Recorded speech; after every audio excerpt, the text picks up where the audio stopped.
je vais vous dire quelque chose. Ne soyez pas moyen. Ne soyez pas moyen. Les gens moyens gagnent une certaine somme d'argent chaque mois. Les gens moyens vivent un certain style de vie. Et je ne suis pas en train de manquer de respect à la moyenne. Je dis juste que, si vous avez le choix, ne soyez pas moyen parce que, dans la vie, quand vous lancez les dés, le pire scénario serait d'atterrir dans la moyenne.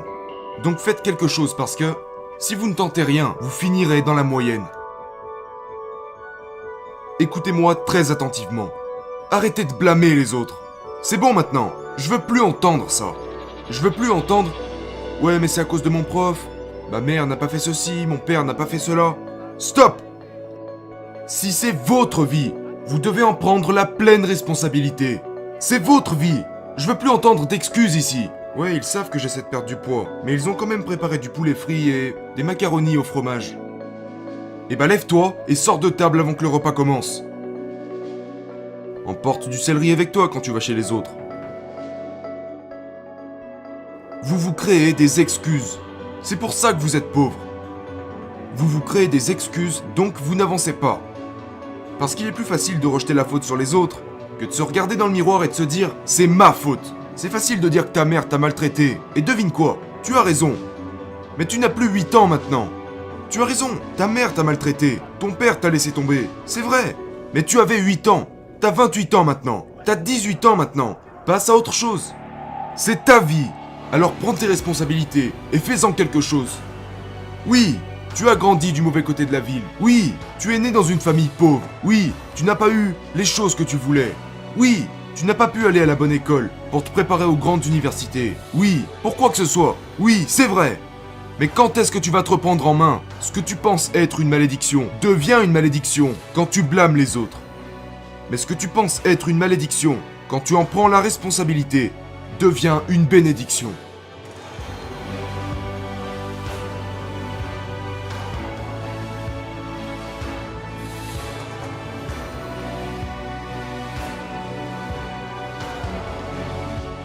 Je veux que vous sachiez quelque chose. Plus votre rêve est grand, plus il sera difficile de le réaliser. La chance, c'est pour les lutins. Et vous en êtes pas un.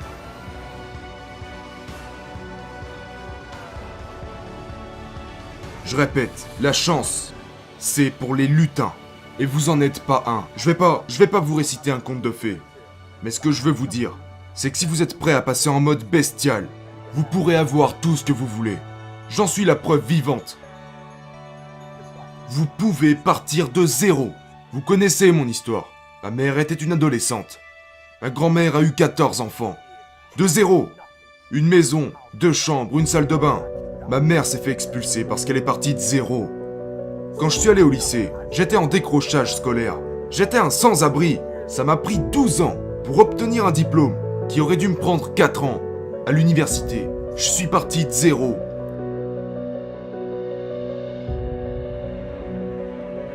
Je crois à l'effort. Vous m'avez déjà entendu le dire. Votre mère pourrait vous apporter des privilèges. Votre père pourrait vous apporter des privilèges. Votre père pourrait être propriétaire d'une entreprise. Vous pourriez avoir des privilèges. Vous pourriez avoir un père qui vous offre tout ce que votre petit cœur désire. Mais vous ne travaillerez jamais plus que moi. Peut-être que certains d'entre vous ne sont pas encore des lions. Peut-être que vous n'êtes encore que des fourmis. Peut-être que vous en êtes à vos débuts. Peut-être que vous n'avez pas beaucoup d'argent. Peut-être que vous n'avez pas beaucoup de ressources. Mais il n'y a aucune excuse pour ne pas dire « Eric, je ne suis pas un lion ». Vous pourriez être la fourmi, et la fourmi ne peut avoir que très peu. Mais elle est déterminée, elle est forte. Elle a un rêve, un objectif, et elle fera tout ce qu'il faut pour y arriver. Mais j'ai besoin que vous compreniez que plus votre rêve est grand, plus vous devrez vous lever tôt. Vous devez forcer plus que les autres. Plus votre rêve est grand, plus vous devez faire d'efforts. Et pour ceux d'entre vous qui ont levé la main et qui se donnent à 70%, vous ne le verrez jamais. Vous ne réaliserez pas vos rêves. Pour ceux qui sont à 70%, 70% en mode bestial, c'est encore 30% en mode fragile. Je veux que tu réfléchisses à tes objectifs. Je veux que tu travailles pour. Je veux que tu les intériorises. Écoute ce que j'ai à te dire. Je te demande de rêver ton rêve. Parce que je veux que tu le ressentes. Je veux que tu l'expérimentes. Je veux que tu saches à quel point, tout comme lorsque le temps change et que tu peux le sentir, eh bien, je veux que tu le ressentes, que tu te rapproches de ton rêve.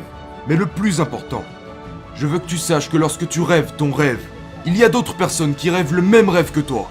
Je veux que tu saches que quand tu dis « je veux accomplir ce rêve », eh bien, tu n'es pas la seule personne à vouloir l'accomplir. Et maintenant, je vais te poser cette question. Qu'est-ce que tu fais quand tu sais que des milliers d'autres personnes veulent exactement la même chose que toi? Qu'est-ce que tu fais quand tu n'es pas le seul à vouloir gagner $1 million par année? Tu n'es pas le seul à vouloir être président. Tu n'es pas le seul à vouloir devenir PDG. Comment fais-tu lorsque tu n'es pas le seul à vouloir ce que tu veux? Comment fais-tu s'il y a des milliers d'autres personnes à vouloir ce que tu veux? Eh bien, tu dois plus travailler qu'ils ne le pourront jamais. Tu dois en apprendre plus qu'eux. Tu dois te lever plus tôt et te coucher plus tard. Il faut exécuter et les dépasser. Tu dois passer de 70% à 120%. Parce que plus le rêve est grand, plus il est difficile à atteindre. Écoutez-moi très attentivement. Vous fuyez les obstacles, alors que c'est ces mêmes obstacles qui vont vous faire passer au niveau supérieur. Vous fuyez la douleur, vous fuyez les challenges. Et après vous me dites que la vie est dure. Est-ce que vous allez comprendre que c'est la difficulté qui vous prépare à atteindre les sommets? Pourquoi vous n'arrêtez pas de pleurer? Pourquoi moi? J'arrive pas à comprendre. Pourquoi j'ai un cancer? Pourquoi ma mère est morte? Pourquoi je me suis fait virer? Mais quand est-ce que vous comprendrez? Écoutez, ça vous est arrivé parce que c'est la tension qui mène à la grandeur. Arrêtez de fuir les épreuves et allez les chercher. Écoutez-moi très sérieusement. La raison pour laquelle vous faites ce que vous faites est bien plus importante que ce que vous faites.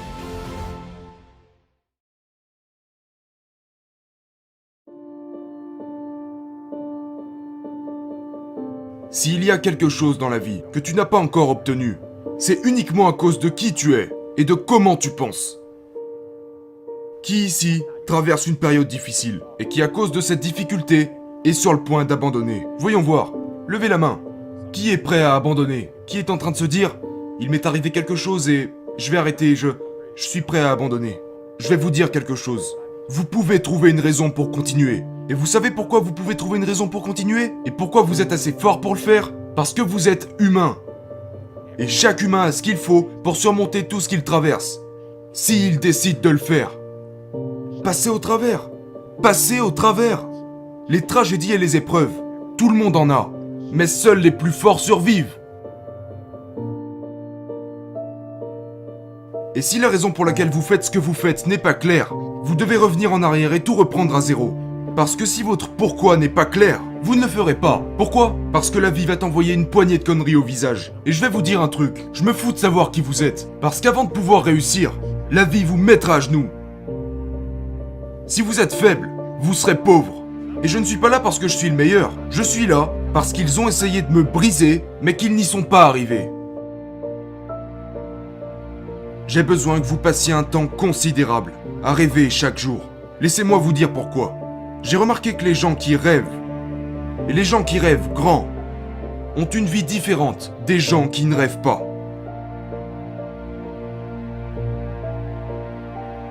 Ne vous sabotez pas avec la peur.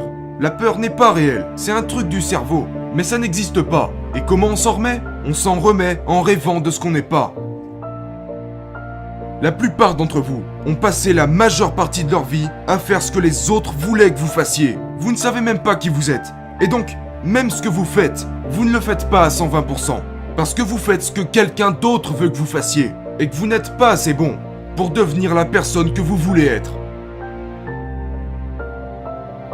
Donc il y a une chose que vous devez écrire. Et il est important que vous soyez le plus honnête possible. Avez-vous passé votre vie à suivre le rêve des autres personnes? À suivre un mélange entre leurs rêves et vos rêves? Ou à suivre les vôtres et uniquement les vôtres? Je veux que vous l'écriviez.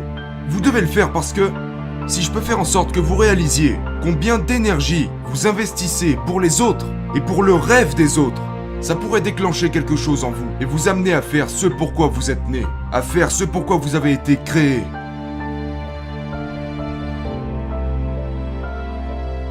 J'ai besoin que vous vous concentriez sur la raison pour laquelle vous êtes né en premier lieu. Pourquoi êtes-vous ici sur Terre, à cette époque particulière? Que faites-vous ici?